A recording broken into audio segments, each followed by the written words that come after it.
بسم اللہ الرحمن الرحیم نحمدہ ونصلی علی رسولہ الکریم۔ جی آج ایک نام کا مطلب ہم اس ویڈیو میں ڈسکس کریں گے اور اس کا حکم ڈسکس کریں گے کہ یہ نام رکھنا کیسا ہے اور اس کے الفاظ کیا ہیں اور اس کا معنی کیا ہے۔ تو وہ نام ہے مروہ۔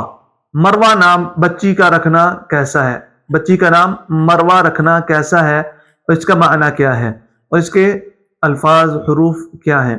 تو اس سب سے پہلے الفاظ بتانے سے پہلے، ویڈیو شروع کرنے سے پہلے آپ سے گزارش ہے کہ اگر آپ چینل پر نئے ہیں تو چینل کو سبسکرائب کر کے بیل آئیکن کو دبا دیں تاکہ ہماری آنے والی ہر نئی ویڈیو آپ تک بر وقت پہنچ جایا کرے، اور ہماری اگر ویڈیو پسند آئے تو اس کو لائک شیئر ضرور کر دیا کریں، اس سے ہماری بہت ساری حوصلہ افزائی ہو جاتی ہے۔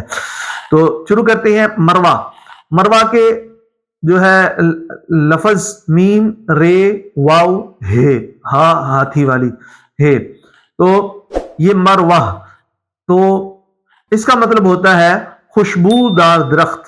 خوشبودار درخت اس کا مطلب ہے خوشبودار درخت۔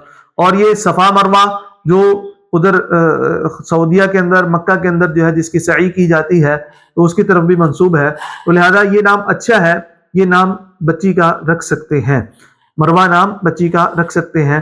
لہذا اگر کسی کا نام مروہ ہے تو وہ خوش ہو جائے، اور اگر کسی نے بچی کا نام نیا رکھنا ہے تو وہ رکھ سکتے ہیں، اور اگر کسی نے رکھ لیا ہے تو اس کو تبدیل کرنے کی ضرورت نہیں ہے۔ امید کرتے ہیں کہ آپ کو آج کی ویڈیو پسند آئی ہوگی۔ اگلی ویڈیو تک کے لیے میں اجازت دیں، تب تک کے لیے السلام علیکم ورحمۃ اللہ وبرکاتہ۔